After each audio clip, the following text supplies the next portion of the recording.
Mason the Brock Henderson here, and this is Criminal Minds, Season 11, Episode 5, I believe.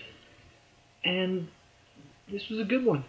Uh, Nothing that made me just go, whoa, like Criminal Minds totally just changed everything tonight, and nothing like that. But it was a good episode. I liked that it was a bit more of a mystery on this episode, because most of the time, it's just they have a serial killer. It shows who the serial killer is. The only mystery is why is he doing it? What horrific backstory is there that causes him to do this? But this one was a bit more of a mystery. It starts off with you see somebody spray painting a wall and sets up this elaborate thing to kill this guy. It's like a huge mousetrap. And I was kind of intrigued to see, are they going to keep doing this? Is he going to keep building these elaborate uh, killing machines? Uh, didn't really. That was the only one. But it was interesting. I like seeing that. I like seeing it being put together. And the team finds out about this, and this is done. The signature at the bottom of it is a painter called Morpheus. Nobody knows who it is. They just know that Morpheus has been around, and he paints these paintings that, using props, and kind of like the like a freedom fighter type thing. Standing up for the little guy, pointing out the horrible aspects of society. And the first one that Morpheus did was a mother and her baby got trapped in a car and died, something like that. And so Morpheus put a car that was on fire, made it look on fire, with a woman and her baby inside, burning to death. And so it was stuff like that. It was just talking about the current issues. And so they're wondering what caused Morpheus to start killing. And the next thing that happens is a baby gets taken. And so now they're looking for the baby. They're trying. It's the baby of the guy who's he's tearing down small owner homes. People with not a lot of money. He's tearing them down to build these luxury condos. And the first guy that was killed was actually fighting against that. But then the next day, in the newspapers, it's an article about him taking bribes from the man whose baby just got taken. And so it feels like, that's what they're going up against. It feels like Morpheus. And so they're looking for Morpheus, but can't find who it is. No paper trails, no nothing. Garcia can't find anything. And so they finally realize that I think there was another painter who went to a Morpheus painting and messed it up before anybody else could see it. The only reason they knew it was messed up is because Morpheus would put his paintings on his website. And so they find this guy that messed up the painting, bring him in, and very clearly hates Morpheus, mainly because Morpheus moves around a lot. And when he came to Detroit, this guy was kind of he saw himself as this is his turf. He was the main spray painter. He was the one that did the graffiti. He did all that. And so this is not Morpheus' turf. This is my turf. And that's why I messed up the painting. And you can tell he has a grudge. And he starts talking about how maybe this is Morpheus just, he wasn't getting enough attention. And so now he's going to get more attention. Now he's killing people. And so he leaves because he has an art gallery show and never shows up to that. And so they get the address for his private house and go there. He's dead, and he's part of an art piece it's like a baby crib, and it's got one of those toys that you put above a baby's bed with the different things, and he's hanging on one of them. And just to confirm that this is the same person who took the baby. They've got a plush toy that came from the baby's house. So, not really sure what's going on yet. And then Reed, having the very detail-keen eye that he does, notices the slight differences between Morpheus's current signature and all the signatures that he did at the beginning. And because Morpheus is very detail-oriented, wouldn't make some mistake like this. It wouldn't be that different. And so realize it probably isn't Morpheus. So they start looking for maybe an accomplice. Maybe this accomplice was helping and would know all of Morpheus' stuff. And so that helps Garcia in her search. And she does end up finding a guy who was in jail and looks like a possible candidate to be Morpheus' helper. So they put out like a statewide search for him, and then get contacted from Morpheus.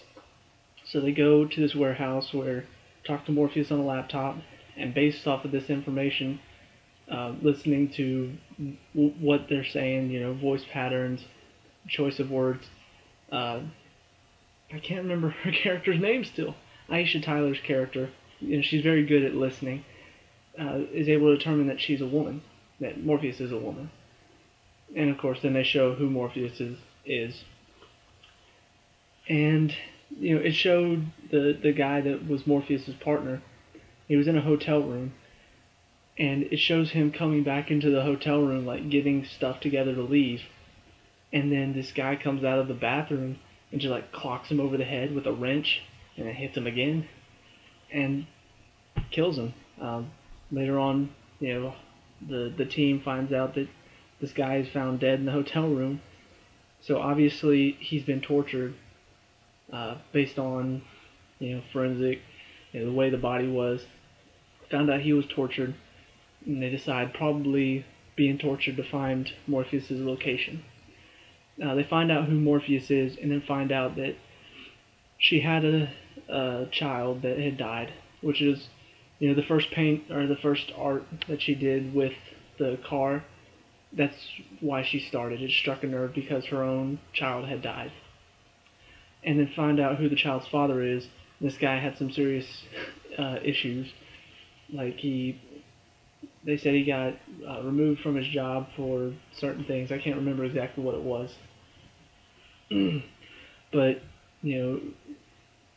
they finally realized that this guy he's looking for her to kind of punish her for using their son's blanket in that first that first graffiti piece, because it was like, to him it was like sacrilege almost, like, that's our son's blanket, and you like, they had two halves of it, and you use that half in that. And they only find this out because he used his half in another one. But his whole plan, which is very interesting, he kidnaps this baby not to replace their son, but basically he does get the information to find out where she is from her partner before he killed him. And so he finds her, kidnaps her, and then makes her choose either you or the baby. And so it's like basically making her decide, do you save yourself or do you save the baby, because you didn't save our own son. And I was like, wow, that's a good twist. Like, at first it really did seem like he just took the baby to replace his own, but no, it was for this purpose. And then it goes even further, because he takes her up to the roof, and just the fact that this guy had this planned out, and obviously it's not something to be happy about. It is a very sad ending. But Hotch gets him up on the roof. The woman was Morpheus. She was close to convincing him not to kill her. That he's not a killer. And then Hotch comes up, and of course that puts him back on guard, and grabs her, uses her hostage, and he says, "I'm sorry," and pulls her and himself over the top of the roof, where at the bottom he has another painting, and it says R.I.P. and has two coffins that they landed like right on top of the coffins, and that was his final artwork. I'm like, man, like it's sad, but it's very clever. Like, because most of the time when they end up in these situations, I honestly expected them to catch the bad guy, baby doesn't die, and Morpheus doesn't die. But sometimes, there's not always a happy ending, and in this case, the guy got exactly what he wanted. He had a plan, and he executed it. And it's kind of a solemn ending. Like, yeah, they get the baby back to the parents, and that's happy. But, like, if you think about it, the bad guy actually won in this one. He was able to get Morpheus. He was able to get his wife, or I think they were married, but he was able to get her back, and he was able to create his one final artwork with them together. And that just, I know this show is sometimes seen as a real downer, just because of how much it is about death and all of that. But sometimes, in life, things go wrong, and sometimes, good doesn't always come through in the end. Sometimes things go wrong, and what we want to happen is not what happens. And that really, this episode really shows that, in the end, the good result would probably be nobody dies. This guy goes to jail, Morpheus maybe spends some time, I don't know, community work or something for all the graffiti. But he ultimately succeeds, and that really speaks volumes about this show and kind of the idea behind it. But yeah, a really good episode. I really enjoyed the bit of mystery to it. That it wasn't just straightforward. That we didn't get to see who the killer was until the very end. We didn't get to see him throughout the entire episode. The personal stuff going on is, we've seen it before. Aisha Tyler's character, she gets home from interviewing this psychopath, and she gets home late, and her husband's there, and he's frustrated because she's home late again, and he decides he's leaving, and that's it. Like, he's done. And I've seen it before, but still, it's kind of like we've hardly even got to see her personal life, and so to open up with this is kind of like, wow. That was out of nowhere. So I wonder, how much more they're going to do with her character. She's not even in the, when they do the little theme song and show all the characters, she's not even in that, so, like, is she not that important of a character? Come on, guys. Let's put her in there. She deserves it. But at the end, she's with the psychopath again, and he's kind of, like, trying to mess with her a bit. Like, I think his name was Robert, and she's like, he left. And so it's like, oh, did he do that? You choose me, or did he give you a choice? And she's like, yeah, kind of. Like, so you chose me? She's like, no, I chose me. And starts, and it's kind of like she's accepted the fact that, if he can't accept who she is, then he's not right for her. And I think that's a good message to have. That sometimes we, just like how it ended with Morpheus and the killer, sometimes we want one thing, but it doesn't work out that way. And the question is, are you going to dwell on it? Are you going to focus on that and how it didn't work out? Or are you going to pick up and say, you know what? So that didn't work out. It's okay. We'll go, move on. We'll keep going. We'll push through. We'll make it through this. So, really, really good episode in my opinion. Not much else happened. That was pretty much it, to be honest.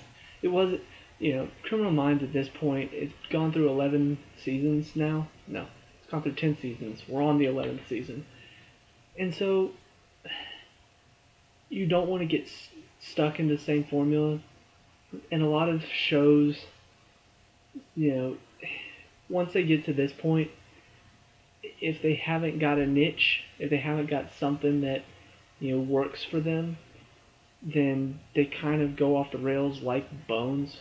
I mean, honestly, it's just starting to, like, what are you doing? Like, you used to be really good, and now you've lost that thing. And Criminal Minds, it it kind of lost it in the 10th season for me, but it's starting to pick it back up. You know, you have the team working together, you have something personal going on, and then you have a good case, you know, an interesting case with serial killers or with just, you know, learning about behavior. So I like where it's going so far. I really hope that they play into what they started at the beginning of the season with that assassin. You know, he talks about the 12 or whatever.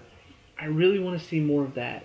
You know, you've got 20 something episodes to work with, so let's let's get some more of that. Let's get some assassins thrown in there. This week, this assassin, you're like, he's part of this, 12 that what's his face was talking about. So I don't know. It's my personal thing. I want to see that. That's what really got me excited at the beginning of the season. But since then, they've had a couple interesting episodes, but it's still kind of going back to same old Criminal Minds, where they have one story at the beginning that sets up the season, and then after that it's just case, another case, another case. I want to see them, twist it up a little bit without changing what the show's about. So, but that's just my opinion. But that's why I created this YouTube channel. So, I guess tomorrow night will be Bones in the Blacklist. So, I'll see you guys there. Peace out.